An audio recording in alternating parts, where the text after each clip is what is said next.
Well, hello again. It's lovely to see you. I hope you're sitting comfortably, ready for today's story. Today's story has a lot to do with the world, but it also has a lot to do with you and the things that you probably do in your home as well. So look out for things that are the things that you would do just before you go to bed at night as you get ready, because this story is called Goodnight World. It's by Nicola Edwards, and the illustrations are by Hannah Tolson. When the day's at an end, up to bed we all go.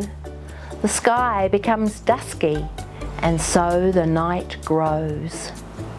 When the bright golden sun sheds the last of its light, we turn to each other and we say, "Good night." In Mandarin, we say, "Wan an."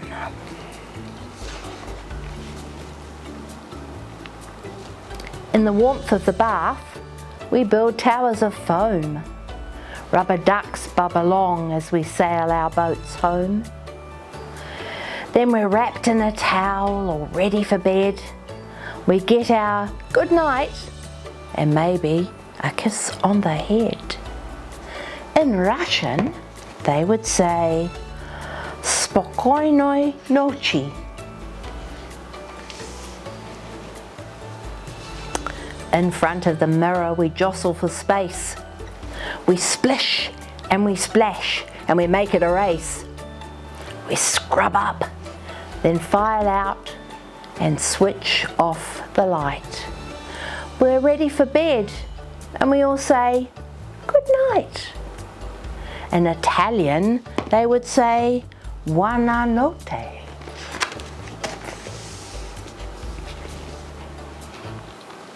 All teddies get tired and trains won't run late, so the toys' next adventure will just have to wait. Tidy our things up, make everything right, for more fun tomorrow. Until then, good night. And finish, they would say, "Huva oyata," for good night. When we're far from our loved ones and it's time for bed, a phone call replaces that kiss on the head. That voice says, "Good night," and we don't feel so far.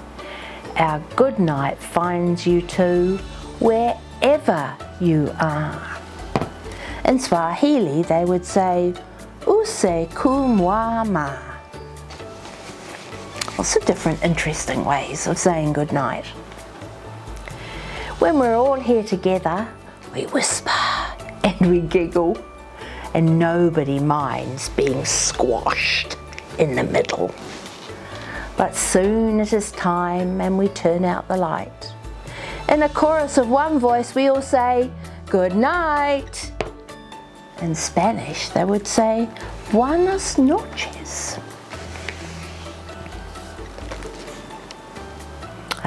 Time for a story.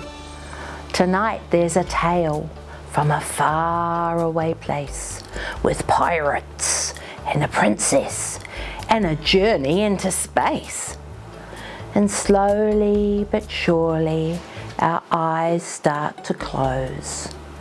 We get our good night and a kiss on the nose. In Arabic, they'd say, "Tusba ela kër." Tusba ela kër, good night.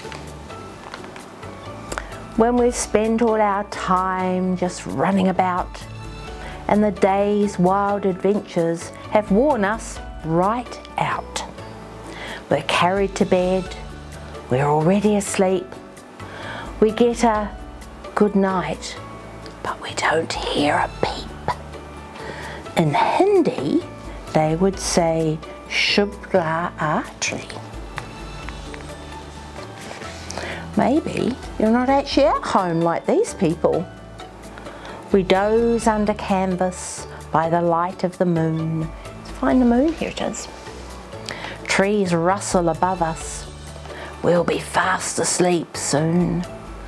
Under the blanket of stars we snuggle up tight. In the peace of our tent we all whisper, "Good night."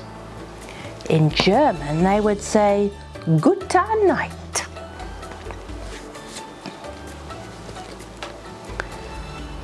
When those precious sweet dreams just don't come right away, like the Sandman got lost or his plans went astray, if we can be patient and count up those sheep, here they are, look, here's some.